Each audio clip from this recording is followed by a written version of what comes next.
إن الله يدخل الذين آمنوا وعملوا الصالحات جنات تجري من تحتها الأنهار يحلون فيها من أساور من ذهب ولؤلؤا ولباسهم فيها حرير وهدوا إلى الطيب من القول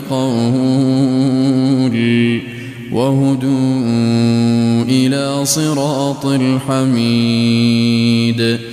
إن الذين كفروا ويصدون عن سبيل الله والمسجد الحرام الذي جعلناه للناس سواء العاكف فيه والباد ومن يرد فيه بإلحاد بظلم نذقه من عذاب أليم.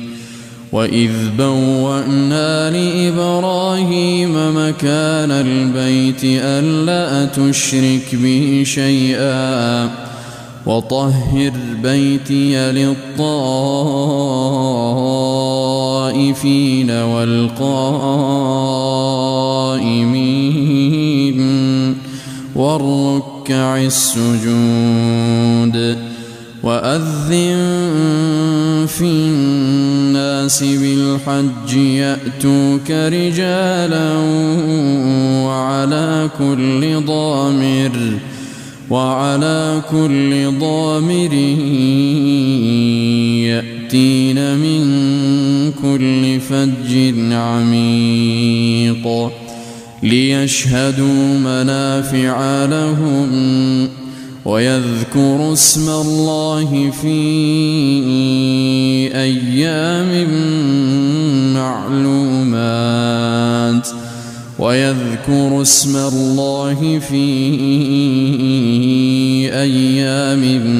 معلومات على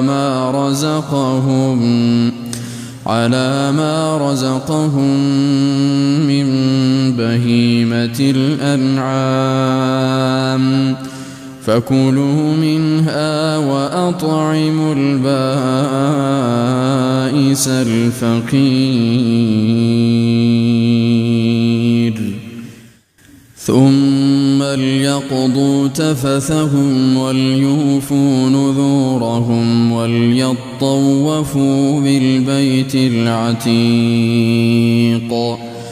ذلك ومن يعظم حرمات الله فهو خير له عند ربه. وأحلت لكم الأنعام إلا ما يتلى عليكم فاجتنبوا الرجس من الأوثان واجتنبوا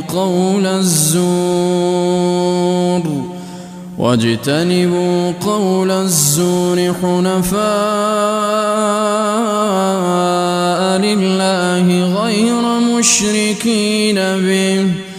ومن يشرك بالله فكأنما خر من السماء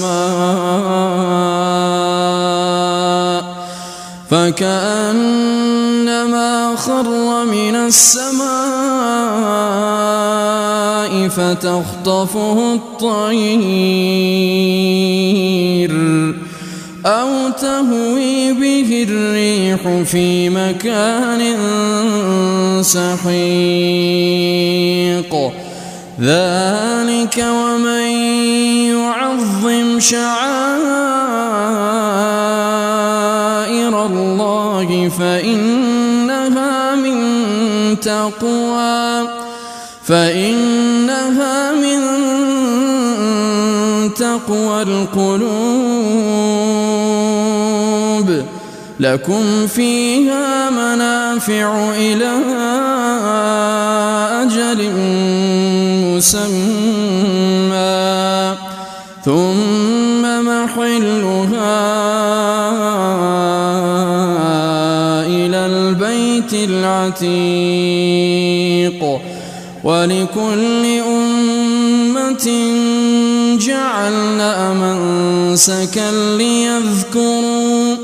ليذكروا اسم الله على ما رزقهم من بهيمة الأنعام فإلهكم إله واحد فله أسلموا وبشر المخبتين الذين إذا ذكر الله وجلت قلوبهم والصابرين على ما أصابهم والمقيم الصلاة ومما رزقناهم ينفقون.